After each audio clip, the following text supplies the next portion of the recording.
मैं एक सवाल चाइना पे आपसे जरूर पूछना चाहूंगा। प्रधानमंत्री जी ने ये इंटरव्यू केवल कोरोना पे था। बस मैं चाइना पे एक ही सवाल पूछूं। प्रधानमंत्री जी ने एक ऑल पार्टी मीटिंग बुलाई थी, उसमें आम आदमी पार्टी को आमंत्रित नहीं किया गया था। क्या विचार है आपका चाइना को लेकर, और देश में जो इस समय जो पूरा एक जिस तरह का माहौल बन रहा है चाइना की पॉलिसी को लेकर, कहाँ आप मानते हैं आप केंद्र सरकार के रिस्पॉन्स को? मैंने आप ही का प्रोग्राम था या आपके चैनल पे मैंने एक प्रोग्राम दो तीन प्रोग्राम देखे हैं जिसमें आप लोग बहुत विस्तार से बताते हैं कि कहाँ किस किस पॉइंट पे चाइना ने भारत के अंदर घुस के हमारी टेरिटरी पे कब्जा कर लिया है। प्रधानमंत्री जी और केंद्र सरकार तो कह रही है कि चाइना का कोई कब्जा ही नहीं है, हमारी टेरिटरी में है ही नहीं वो लोग। पर आपका चैनल तो कह रहा है,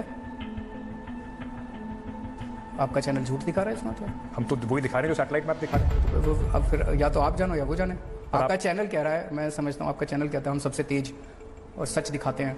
इस सीएए पर आप किस तरफ खड़े हैं? वहां तो आपने विरोध किया सदन में, संसद में, लेकिन आप किस तरफ खड़े हैं?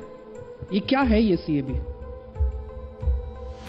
कानून आपने विरोध किया जिसमें पड़ोसी देशों से जो शरणार्थी जो वहां धार्मिक वजहों से प्रताड़ित हैं उनको नागरिकता का रास्ता खुलेगा। इसमें कौन से देश?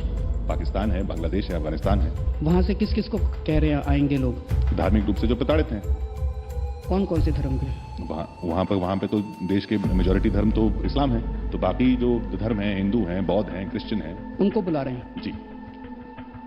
बांग्लादेश, पाकिस्तान और अफगानिस्तान में लगभग 3 करोड़ से 4 करोड़ नॉन मुस्लिम्स रहते हैं। इनमें से अगर आधे भी हमारे देश में आ गए, इनको नौकरी कौन देगा? इनको कहां बसाओगे? इनको घर कहां से दोगे? इनको दिल्ली में बसाओगे, इनको बंबई में बसाओगे, इनको गुजरात में बसाओगे, इनको आसाम में बसाओगे, इनको त्रिपुरा में बसाओगे? कहां बसाओगे? इतने थोड़ी आज हमारे देश में हमारे बच्चों को नौकरी नहीं मिल रही, चारों तरफ बेरोजगारी का माहौल है। हमारा पहला मकसद तो अपने बच्चों को नौकरी देना होना चाहिए। हम उनको नौकरी देने की बात कर रहे हैं, पाकिस्तानियों को और अफगानिस्तानियों को और बांग्लादेशियों को नौकरी देने की चिंता कर रहे हैं। अपने बच्चों को तो नौकरी देने पहले। दूसरा, मैं आपसे प्रश्न पूछना चाहता हूं, वहां से जो लोग आएंगे उनके पास डॉक्यूमेंट्स नहीं होंगे, तो वो डॉक्यूमेंट्स कौन बनाएगा? उनको कैसे होगा?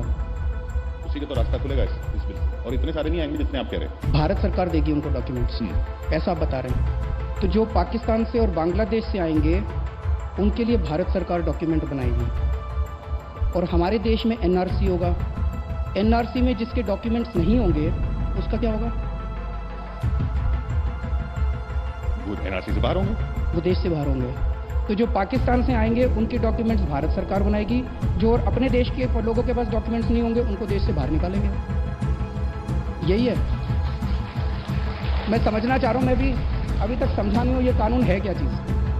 Okay, so the problems of millions of Hindus, Sikhs, Parsis, Christians in Pakistan, Bangladesh and Afghanistan are of no consequence to the Delhi Chief Minister. Is that what you're saying, sir?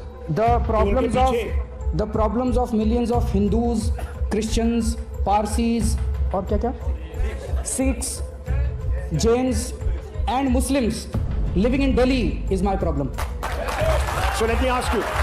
There are, sir, आपको पाकिस्तानियों की बड़ी problem पड़ी है, भारत के लोगों की कोई प्रॉब्लम नहीं है। okay. भारत के अंदर इतनी बेरोजगारी है, हिंदुओं की, क्रिश्चियंस की, पारसीज की, सिखों की, उनकी बेरोजगारी सॉल्व हो गई। आप फिर शाहीन आपसे बाग उनकी बेरोजगारी सॉल्व नहीं हो पा रही, इसलिए आपने जानबूझ के ध्यान भटकाने के लिए किया। आप फिर शाहीन बाग क्यों नहीं गए, सर? क्या जरूरत है? शाहीन बाग क्या जरूरत है? मैं आपसे ये पूछ रहा हूँ, आप अपने चैनल के जरिए, एक मिनट, जेएनयू के एक मिनट, छात्र जाते हैं, मैं आपसे पूछ रहा हूँ सर, आज तमाम इंटेलेक्चुअल्स जाते हैं, आप गए थे? मैं क्यों जाऊं? मैं आपसे एक चीज पूछना चाहता ये नहीं जाएंगे। हूं, मेरी बात सुनिए। We report, sir, We govern, Shaheen Bagh. We govern, sir. We have been. We govern. We have been. We administer. We have reported. We have reported. We have not distanced ourselves. We are amongst Shaheen Bagh. We have not distanced ourselves. Even sent one We leader have not to Shaheen distanced Bagh. ourselves. हमने Why, school sir? चलाए, हमने अस्पताल चलाए, हमने सड़कें बनवाई, हमने CCTV कैमरे लगवाए, हमने जो उन्होंने देश के अंदर बवाल मचाया है, बट शाहीन बाग नहीं। उन्होंने पूरे देश के अंदर जो बवाल खड़ा किया है वो सर? इसलिए खड़ा किया है कि उनसे बेरोजगारी नहीं संभल रही। बट शाहीन बाग, उनके देश के अंदर जो अर्थव्यवस्था का बुरा हाल है, इनकी हिम्मत नहीं है अर्थव्यवस्था के ऊपर बात करने की, इनकी हिम्मत नहीं है बेरोजगारी पे बात करने की। वो लोग इतने पावरफुल हैं, इनका चैनल बंद करा देंगे। इसलिए सारा दिन सुबह से शाम तक केवल और केवल हिंदू और मुसलमान, हिंदू मुसलमान, एक मिनट मुझे बोलने दीजिए आप, केवल 24 घंटे हिंदू मुसलमान करते हैं। ये देश सारे धर्मों से बना है, ये देश सारी जातियों से बना है। इस देश के लिए हर व्यक्ति अपनी जान कुर्बान करने के लिए तैयार है, और जो लोग इस देश को बांटने की कोशिश कर रहे हैं उनके मंसूबे कभी सफल नहीं होंगे। ये देश कैसे आगे बढ़ेगा? ये देश तब आगे बढ़ेगा जब इस देश का हर बच्चा शिक्षित होगा। ये देश तब आगे बढ़ेगा जब इस देश के अंदर स्कूल, अस्पताल, यूनिवर्सिटी, कॉलेज बनाए जाएंगे। ये देश तब आगे बढ़ेगा जब इस देश के अंदर साइंटिफिक कैंपर बढ़ाया जाएगा। ये देश तब आगे बढ़ेगा जब यहाँ पे सड़कें, नालियां, गलियां, पानी, बिजली दिया जाएगा। ये देश सीए और एनआरसी से आगे नहीं बढ़ने वाला। ये देश में सीए और एनआरसी केवल और केवल हमारे लोगों को बांटने के लिए किया गया है, लेकिन हमारे देश के लोग बहुत महान हैं, वो कभी भी बटने नहीं वाले। वो इनके और बीजेपी के मंसूबों के ऊपर पानी फेरेंगे। Thank you for providing me the platform. ये चर्चा मैं इसलिए करना चाहता था, इनके नंगेपन को दिखाना चाहता था, इनके खोखलेपन को दिखाना चाहता था, इनको बेनकाब करना चाहता था।